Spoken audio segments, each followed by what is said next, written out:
Salut à tous, alors c'est Frédéric de la Vie. Alors ce soir je voulais faire une petite vidéo suite à des questions que l'on m'a posées sur mon Facebook et sur mon YouTube. Alors c'est une question qui revient souvent, depuis plusieurs années et je n'avais pas trouvé la réponse. Et là, boum, c'est arrivé, j'ai compris. La question c'était pourquoi les Asiatiques et les Amérindiens n'ont pas de poils, ou plutôt pourquoi ils ne sont pas très poilus, parce que bien sûr ils ont des poils comme tout le monde, mais évidemment ils n'ont pas une pilosité très importante, ils ne sont pas très barbus, ils ont le torse peu poilu, si on remarque bien, hein, et on voit souvent les Indiens, par exemple les Indiens d'Amérique bien sûr, hein, ils ne sont pas très poilus, et particulièrement ceux aussi d'Amazonie, hein. Les Indiens d'Amérique du Sud ne sont pas poilus, ne sont pas tellement poilus.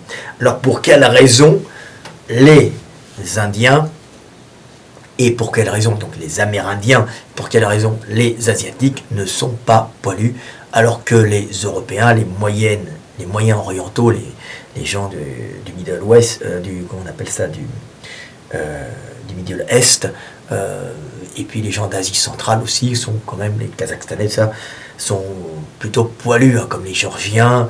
On s'aperçoit que ce sont des gens qui sont plutôt poilus, que même les Allemands sont en général assez poilus. Ils ont une barbe fournie, la barbe des Vikings, hein, qu'on peut voir, classique viking, que l'on peut voir représenté même dans les films et puis sur les gravures. Hein. Alors pourquoi les Asiatiques ne sont pas poilus alors que les Européens, même les Orientaux, sont poilus, même les Maghrébins sont assez poilus. Alors, il faut prendre le problème à l'envers. C'est pas pourquoi, pour comprendre, hein, bien comprendre la chose, on prend souvent le problème dans le mauvais sens. Alors, c'est pas pourquoi les Asiatiques ne sont pas poilus. Il faut prendre dans l'autre sens pour comprendre et se dire pourquoi les Moyen-Orientaux, les gens du Moyen-Orient, pourquoi les Maghrébins, et pourquoi les Européens, bien que ce soit des causes différentes que celles des Maghrébins et des Moyen-Orientaux, sont poilus. Alors pourquoi ces gens-là sont poilus alors que les Asiatiques ne le sont pas? Alors, l'état originel de l'homme vient d'Afrique, hein, l'Homo sapiens vient d'Afrique. Alors, ce n'est pas réellement véritable, parce que l'Homo sapiens vient d'Afrique majoritairement, mais il s'est métissé avec des isolations qui avaient fait des populations en Europe, au Moyen-Orient, en Asie centrale. Hein, donc il y a eu remétissage, mais le maximum de la population sapiens, hein, qui s'est répandue dans le monde et après qui s'est métissé, vient d'Afrique. Mais tous les hommes viennent d'Afrique, aussi bien les Néandertaliens que les Dénisoviens, ou que tout ce qu'on peut trouver. Hein, ce sont des montées successives. Alors, pour comprendre ça, il faut comprendre les migrations humaines et ces migrations et la façon dont ces migrations s'échelonnent sur le temps et quel climat elles vont affronter. Et c'est le climat qui entraîne des adaptations qui fait que l'on devient plus ou moins poilu, tout simplement. Donc, le climat originel de l'homme, c'est l'Afrique. En Afrique, les individus ne sont pas tellement poilus, hein, je parle de l'Afrique, l'évolution. L'homme est apparu, on va dire, il y a 6 millions d'années, on va dire à peu près, aborder une bipédie. On va dire qu'il est sorti de la forêt il y a 3 millions d'années à peu près, avec des ères glaciaires où il y a eu une progression du Sahara et une diminution des forêts. Donc il s'est retrouvé en savane avec cette bipédie.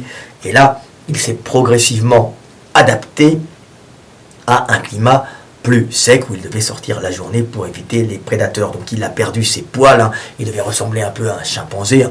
Je passe toutes les histoires de temps, hein. On va pas s'amuser à donner des noms, hein. Ça c'est des querelles de paléontologues qui veulent marquer l'histoire par leur nom en créant une espèce. Mais on va dire que tout ça est une continuité, un mélange qui est buissonnant, mais grosso modo ce sont des phénomènes organiques. Donc l'homme sort de la forêt, bipède, s'adapte à un climat chaud pour fuir les prédateurs. Il sort là en journée où il fait très chaud, donc il perd ses poils et il, à ce moment-là, développe un système de transpiration pour thermoréguler et évacuer la chaleur et l'agitation moléculaire pour ne pas détruire ses tissus en étant en extérieur l'après-midi quand il va chercher la nourriture, à la recherche de nourriture carnée, car en savane il n'y a plus beaucoup de fruits à manger. Hein. Donc il perd ses poils, il noircit pour éviter de brûler au soleil, et il sort la journée quand il n'y a pas beaucoup de prédateurs. Donc perdant ses poils, il devient imberbe. Il conserve des cheveux, des poils sur la tête pour éviter les insolations et protéger cet organe fabuleux qu'est notre cerveau, qui est un organe énorme chez l'humain, puisqu'on a on s'est complexifié socialement pour devenir ce que nous sommes, donc un être social total, extrême, avec une vie sociale extrêmement complexe, et cet énorme cerveau qui lui a permis, malgré notre petit corps sans armes, sans griffes, sans crocs, d'affronter le monde et de dominer, entre guillemets, ce monde. Donc il perd ses poils, il lui reste des poils un peu sur la tête, plutôt crépus, et il devient imberbe, sans poils, avec peut-être une petite barbe, une barbe de protection, chez l'homme en tout cas, signe sexuel de masculinité, et en tout cas peu poilu et tout noir, comme on peut voir sûrement les Africains actuellement, nos ancêtres sûrement Homo habilis, et même peut-être les Néandertaliens, les Australopithèques, ou bien les Australopithèques tardifs, qui étaient des pré-habilis, on va dire, après Homo erectus, mais tout ça ce sont des noms, mais tout ça c'est des continuités, donc devait déjà être tout noir et sans poils pour pouvoir se déplacer la journée et bien transpirer, parce que l'eau restant dans les poils poserait des problèmes et n'évacuerait pas cette agitation moléculaire. Donc c'est un très bon système de ne plus avoir de poils et transpirer.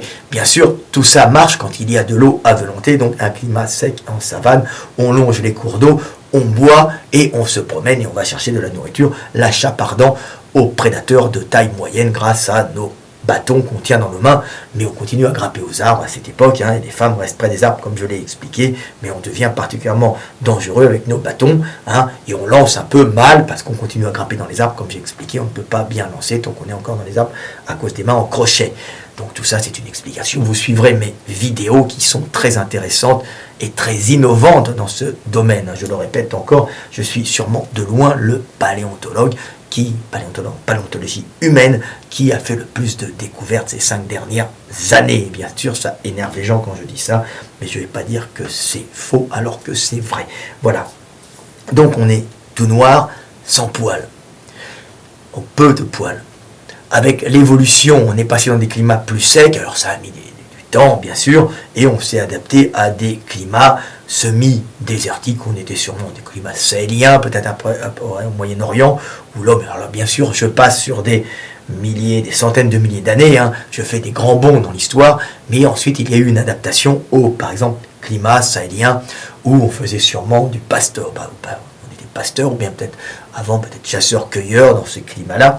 En tout cas, quand on passe dans un climat comme ça, à ce moment-là, on reprend des poils un peu comme les aborigènes qui sont très poilus parce qu'ils vivent dans un climat relativement désertique, bien qu'ils étaient avant dans un climat plutôt humide. Donc on conserve des poils et on voit comme par exemple les Maghrébins ou les Saoudiens, si vous voulez, actuels, ou les Arabes du Moyen-Orient, ils sont très bruns avec des sourcils et une pilosité importante. Pourquoi? Parce qu'il y a une sélection génétique sur ceux qui ont plus de poils, donc plus de poils sur la poitrine, mais surtout plus de poils au niveau des sourcils, empêchant la poussière de tomber, au niveau des cils, protégeant les yeux, au niveau du visage, des poils de barbe, pour protégeant la zone ORL, et surtout un grand nez qui commence à pousser, qui se rétrécit, qui se pousse vers l'avant, comme ça, avec plein de poils dedans et des muquosités pour faire des crottes de nez, tout simplement pour arrêter les poussières. Et mes amis du Maghreb vous parleront des dromadaires, et qui ont ce dromadaire, chameau ou dromadaire, celui qui a une seule bosse, ou chameau, non, dromadaire, qui ont en général, qui ont des narines plein de poils, plein de poils pour éviter la poussière de ces zones non humides, de ces zones très poussiéreuses, parce que l'eau enlève toute la poussière. Donc en climat humide, chaud, tropical, ou bien même de savane où il pleut de temps en temps, il n'y a pas tant de poussière que ça, il y a plutôt de la poussière qui va arriver vers les autres semi-désertiques. Alors comme en général en zone tropicale, il pleut plus, et en zone sèche, sahélienne ou au-dessus, il pleut moins, donc plus de poussière, donc à ce moment-là, les poils reprennent le dessus, on devient plus barbu, tout ça. Donc voilà pourquoi il y a eu des espèces d'adaptations avec des poils quand on reste dans des zones semi-désertiques. Donc ça, c'est une des raisons pour laquelle on a des poils. Donc je vous expliquais les raisons pour lesquelles on a des poils. Donc, les Européens, de leur côté, sont en Europe depuis, on va dire, à peu près 1,2 million à 700 000 ans, on va dire, hein, comme pour Homo antécessor, comme ils l'appellent, hein, qui sont des pré-néandertaliens, bien sûr, hein, puisque donc l'arrivée de l'homme en Europe est très ancienne, donc c'est arrivé avec des glaciations. Les glaciations fait que le niveau de la mer descend et que les gens peuvent passer plus facilement de l'Afrique à l'Europe. Donc on voit qu'il y a une population très ancienne de l'Europe, pas une population sapiens, mais une population de pré-sapiens, non pas des pré-sapiens, plutôt des Homo habilis, je pense, je ne sais pas comment ils appellent ça, Homo antecessor, et on voit que ces Homo habilis deviennent des Homo erectus, c'est des noms qu'on leur donne, hein, plutôt Homo erectus, mais là il y a des conflits de loges en paléontologie, en Asie, mais en Europe, ils sont là depuis très très longtemps. Donc, il faut savoir qu'alors après, il y a Homo heidelbergensis. Alors, ce sont des noms scientifiques, hein, on n'est pas obligé de s'en souvenir. On en trouve à Moher en Allemagne, hein, moins 600 000 ans, à Cône de l'Arago, à Totavel, dans les Pyrénées-Orientales, qui ont moins 450 000 ans, à Boxgrove en Angleterre, moins 500 000 ans, à Atapuerca, moins 350 000 ans. Donc, on voit des Homo heidelbergensis qui sont des ancêtres de Néandertal. Donc voilà. Donc c'était des hommes qui s'étaient habitués à des climats déjà plus rigoureux. Mais l'homme de Néandertal, lui, c'est moins 250 000 ans à moins 28 000 ans. Donc on s'aperçoit qu'ils étaient bien avant les humains, les sapiens, qui sont arrivés vers moins 60, moins 40 000 ans. Mais il y a toujours eu des passages, hein. Il y a toujours eu une espèce d'homogénéité génétique, parce qu'ils n'étaient pas séparés totalement. Il y a toujours eu des montées du sud vers le nord, plus nombreuses que les descentes du nord vers le sud, puisqu'on descend moins facilement dans des zones déjà habitées par des chasseurs, parce qu'il risque d'y avoir des conflits, un conflit pour le territoire de chasse. Donc c'est toujours dans un sens que l'on va plus facilement que dans l'autre, car si on retourne dans un sens où il y a beaucoup de gens, hein, c'est plus facile d'aller du sud vers le nord, à ces époques lointaines, car le nord n'était pas habité, les territoires de chasse étaient vides, alors que du nord vers le sud, on va tomber sur de la confrontation, donc c'est mieux d'aller du sud vers le nord. Hein.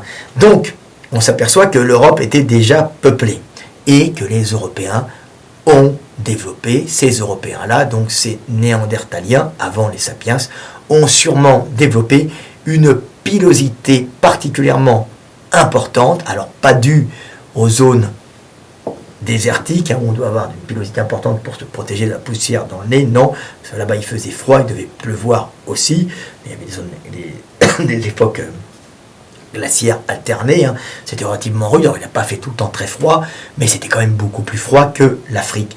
Donc il faut bien penser que Néandertal a eu cette adaptation au froid.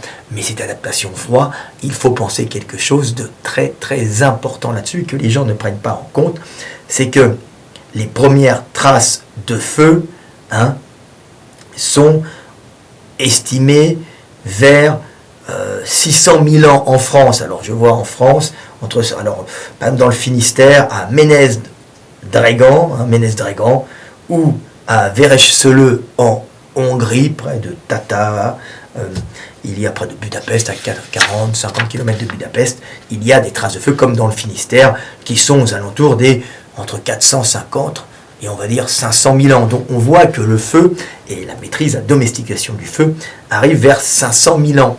Mais là où ça se corse, c'est que même si la domestication du feu est avant 500 000 ans, elle peut être parfois utilisée ou domestiquée du feu sauvage, un feu, un éclair, un incendie qui peut arriver comme ça.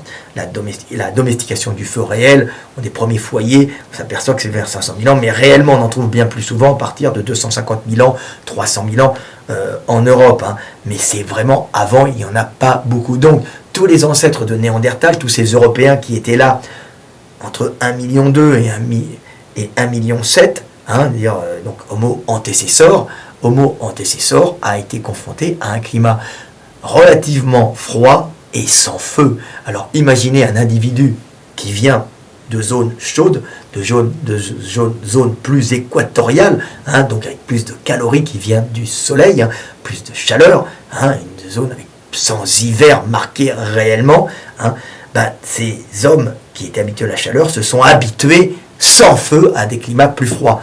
Donc il faut s'imaginer que sans la domestication du feu, vivre dans un climat qui n'est pas très chaud était quelque chose de fantastique, de quelque chose d'énorme pour nos ancêtres, et c'était quelque chose qui les a marqués dans leur chair, dans leur physique et dans leur génétique, et qu'ils se sont habitués à ces climats froids. Et ils se sont sûrement habitués à ces climats froids par une pilosité importante, et c'est le retour du poil, sûrement le retour des longs cheveux légèrement frisés, peut-être pour conserver de l'air. On n'est pas en climat humide, hein, ou pluvieux, hein, donc on est en climat froid, quand même froid humide quand même, mais en climat froid, hein, européen. Donc on peut être sûr qu'ils ont développé une barbe importante et une pilosité importante, au moins pendant 5 à 700 000 ans, ce qui a le temps de faire une sacrée sélection naturelle, et une sacrée sélection naturelle sur les adaptations au froid et sans feu, parce que le feu arrive vers 500 ou 600 000 ans, hein, et les premiers restes de foyers sont trouvés entre 500 000 ans, mais on peut supposer que c'était déjà là avant, bien qu'on n'ait pas de traces, mais pas à 1 million d'eux. Donc on s'aperçoit que l'Européen a été confronté au froid sans la possibilité de se chauffer avec du feu. Donc il a génétiquement sûrement subi des contraintes énormes et des mutations qui ont été sélectionnées lui permettant de survivre à ce climat rigoureux sans feu, donc sans calories générées par la combustion du carbone dans le bois.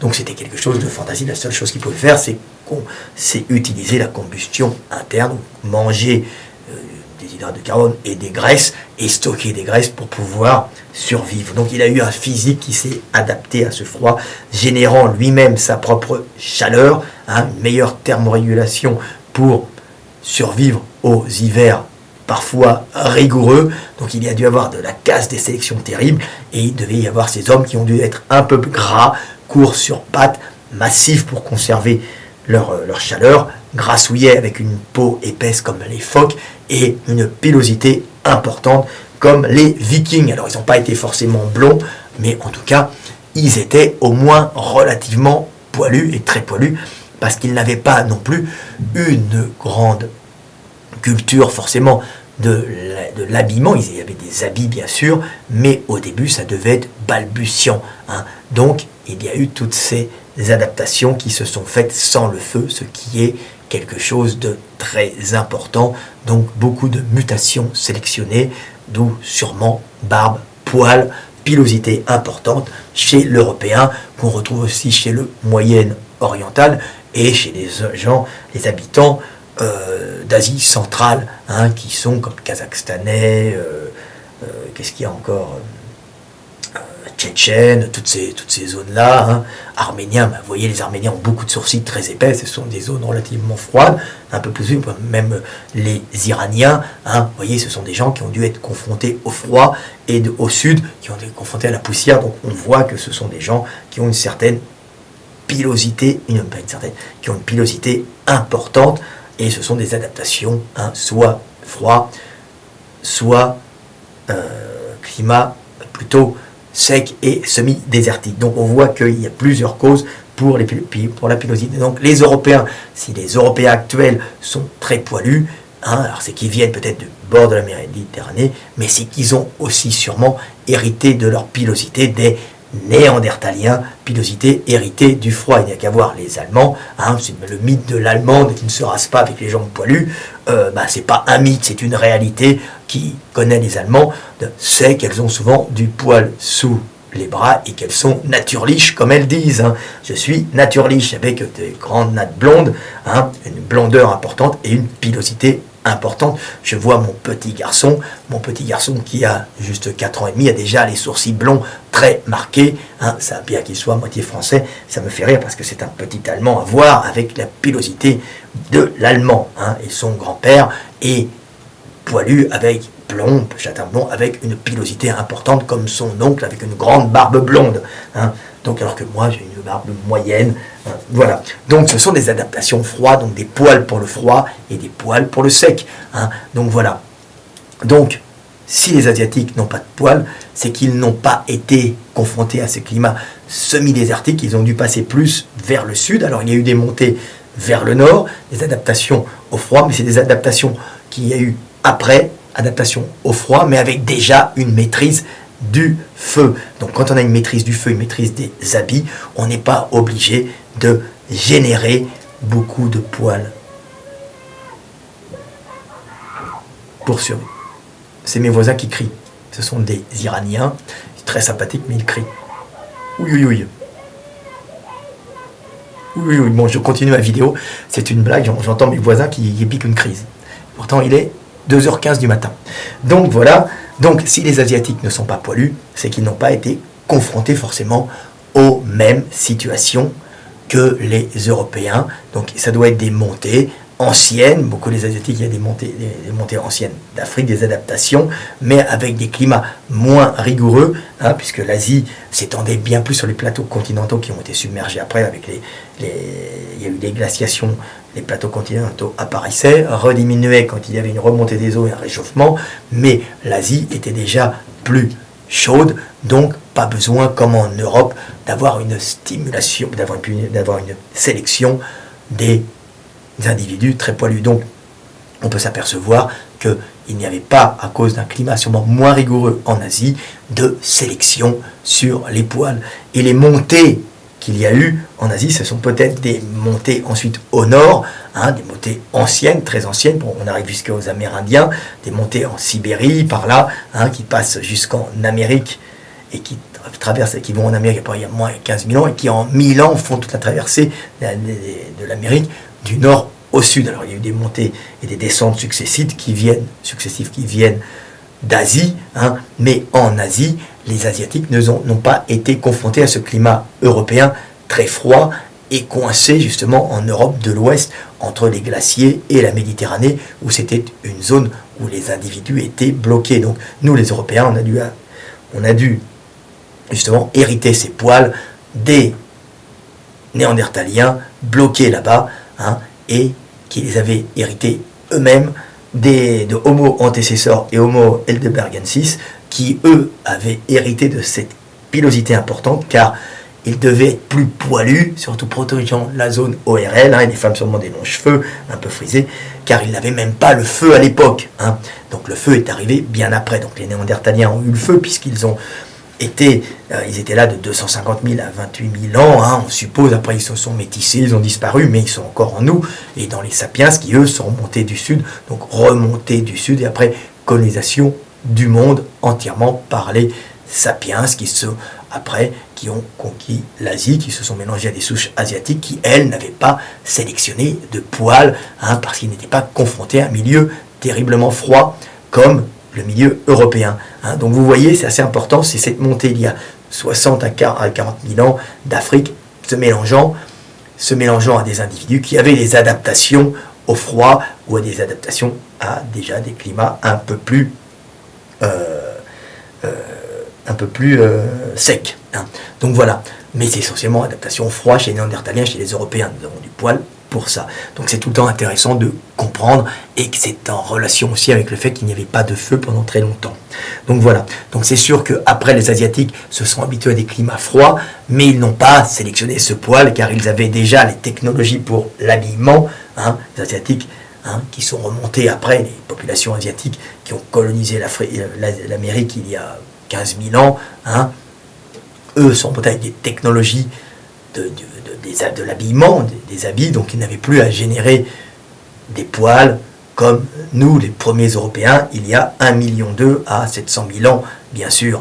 On n'avait pas forcément une très grande technologie de l'habillement, on avait des pointes, on avait une technologie dans l'arme, dans les lances, une technologie assez primaire quand même dans la pierre taillée, mais qui était quand même là, mais on n'avait sûrement pas cette grande technologie de l'habillement qui arrivait progressivement, et que Sapiens a amené avec lui, que Néandertal avait, mais Néandertal avait déjà hérité d'antécesseurs et d'Heidelbergensis, qui eux avaient ces adaptations de poils, hein, sûrement ce gros nez néandertalien qui devait être un nez hyper vascularisé pour pouvoir réchauffer l'air. Hein. Donc après, ils n'ont plus besoin de ça, puisqu'on avait le feu, on avait des habits importants. Donc ce sont par exemple le nez néandertalien n'est pas resté chez nous parce qu'il n'avait plus beaucoup d'importance vu qu'on était bien habillé, qu'on avait le feu, hein, tout simplement. Alors que Néandertal a dû hériter de ce gros nez vascularisé pour pouvoir survivre.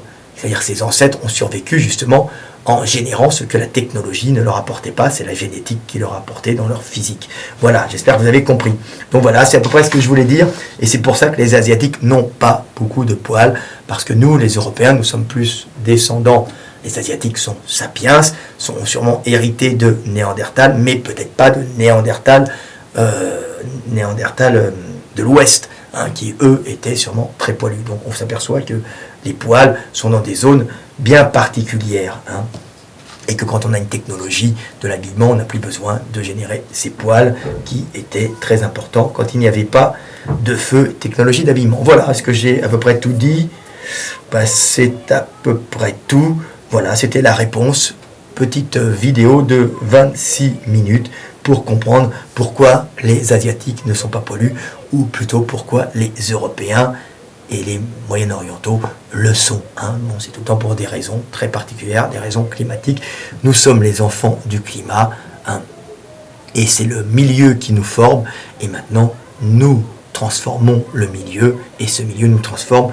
C'est toujours comme ça dans la vie. Alors il y a d'autres raisons qui pourraient faire que les Asiatiques ne sont pas très poilus, qui sont secondaires. C'est le fait par exemple qu'il y a une très bonne gestion par exemple de l'Asie, hein, dû à l'écriture logographique, hein, logographique qui permet de se jouer des langues et des dialectes en unifiant un pays par une écriture commune. Tout le monde écrit de la même façon, mais les gens parlent différemment, ce qui permet d'avoir des écoles de fonctionnaires, des écoles de gestionnaires permettant d'administrer de grandes régions en se jouant des peuples cachés derrière des langues et faisant valoir leurs intérêts propres, hein, leurs intérêts propres qui correspondent à des particularités génétiques. Toujours, hein, les groupes préservent la particularité génétique, hein, cachée derrière des cultures et des langues. C'est toujours comme ça, c'est la guerre des gènes, mais si c'est trop isolé, bien sûr, il y a dégénérescence, donc il y a toujours du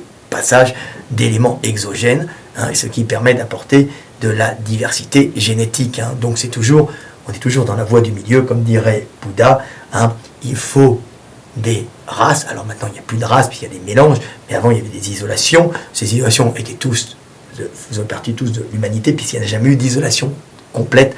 Hein. Par exemple, Néandertal n'a jamais été totalement isolé des sapiens. Il y a toujours eu des montées du sud vers le nord, bien qu'elles soient en petite quantité, ce qui a permis de maintenir des compatibilités génétiques et pas trop d'isolation entre Néandertal et sapiens, ce qui a permis quand même des métissages quand il y a eu la grande montée il y a entre 60 et 40 000 ans. Donc voilà, la grande montée sapiens. Donc voilà un peu ce que j'avais expliqué. Ah oui, pour les Asiatiques. Et les Asiatiques, comme ils avaient une très bonne gestion due à cette écriture logographique, donc de symboles, qui a permis de bien administrer la région. Donc peu de famines, alors quand il y avait des familles, c'était grande, peu de guerres. Alors on me dit, mais ils ont eu plein de guerres. Non, ils ont eu de très grandes guerres, mais très espacées. Les guerres en Asie sont espacées de 100 ans, mais en Europe, elles sont quasiment permanentes dans toute l'Europe. Hein. Alors qu'en Asie, il y a des fois des guerres entre princes de régions, mais sous une même administration. Ce sont des prises, des prises de guerre plutôt d'administrateurs de régions qui se font la guerre, mais la gestion générale est bien rendue et il n'y a pas de pillage de villes ou de villages réels. Il y a parfois des famines, mais beaucoup moins qu'en Europe, et c'est pour ça qu'il y a eu, grâce au riz aussi, hein, une meilleure administration, grâce aussi à l'écriture symbolique, hein, écriture symbolique qui a permis une meilleure administration, et puis aussi une culture du riz, qui est une culture quasiment permanente, hein, qui permet justement d'être en permanence alimenté, alors que la culture européenne était une culture qui était basée sur la jachère, parce que c'est pas possible de cultiver comme en Asie, le climat n'est pas le même, et en plus l'Asie, en Chine, il y a eu cette écriture logographique qui a permis une très bonne administration générale et des communications entre le sud et le nord, permettant des échanges, beaucoup moins de famine, et tout le monde avait son bol de riz, et il n'y a pas eu de famine, donc peu de famine, peu de guerre, donc moins de sélection d'éléments agressifs et baisse du taux de testostérone chez les individus, donc ce qui fait qu'il y a sûrement eu une diminution progressive de la pilosité aussi, puisque moins de poils, moins de testostérone, moins de poils, mais c'est secondaire, et puis surtout, peut-être aussi une diminution de la taille du sexe au passage, puisqu'il n'y avait plus à être agressif et à être un gros mâle alpha baraqué pour pouvoir se survivre. Il n'y avait juste qu'à bien administrer, et on avait des groupes entiers qui pouvaient survivre par la gestion. Il n'y a qu'à étudier la pensée chinoise grâce au confucianisme ou à la pensée de Lao Tse, et à tous les écrivains de l'époque, c'est assez vieux, moins 500, moins 1000, ça, vous étudiez ça, vous apercevez que c'est une culture de gestion principalement, donc c'est très intéressant à comprendre, donc gestion, calme, sérénité, baisse de testostérone, et on se retrouve avec des individus peu poilus à la base, encore moins poilus, c'est une évidence, on est ce que le milieu fait de nous, et même l'apparition, le choix d'une écriture peut jouer sur la physiologie et la morphologie des individus. Tout est lié dans ce monde et il n'y a pas des choses séparées, il n'y a pas des tiroirs où on range un truc, où on range un autre. Il y a une interconnexion de toutes les choses entre elles et quand on commence à avoir une vision globale, on commence à comprendre par analogie comment fonctionne ce monde et que toutes ces choses sont reliées. Donc voilà, j'espère que vous avez compris. Voilà, alors bon, par exemple, les Amérindiens qui étaient peu poilus sont redescendus en Amazonie. On peut s'apercevoir qu'en Amazonie, les Indiens sont peu poilus. Bien sûr, en climat tropical humide, les poils se remettent à disparaître, tout simplement parce que le climat est humide, donc on n'a pas besoin de poils, on boit beaucoup, on transpire, et si on ne se couvre pas, et on est tout nu. Voilà, c'était parce qu'on avait déjà hérité de ce système de thermorégulation par transpiration. Donc voilà, donc plus on descend à un climat tropical humide, plus on va perdre ses poils. C'est pour ça, par exemple, en Asie du Sud-Est, les gens sont peu poilus. Et puis on remonte au nord, en Sibérie, on va retrouver des barbes plus grandes, et des gens plus poilus avec des adaptations au froid. Voilà, c'était Fred Delavier, petite histoire de poils. J'espère que vous avez compris, mais ce qui est intéressant dans ma vidéo, c'est que j'ai expliqué que Antecessor et qu'Helderbergensis ont dû sélectionner, des mutations. Donc les mutations ont été sélectionnées chez Antecessor et Helderbergensis entre 1,2 million et 200 000 ans, entre moins 1,2 million et 200 000 ans. Il y a eu des mutations, il y a eu des sélections de mutations pour avoir des individus beaucoup plus poilus car ils n'avaient pas le feu pendant au moins 500 000 ans en Europe. Voilà, c'était Fred Delavier, toujours très intéressant. J'espère que vous sortirez de mes vidéos avec le cerveau plus rempli et que vous comprendrez le monde et que vous aurez plein d'amour pour l'autre et que pour sa différence. Voilà, à bientôt. Aimez-vous les uns les autres. C'est le milieu qui nous fait, mais nous faisons aussi le milieu. Salut, c'est Fred Delavier, 33 minutes.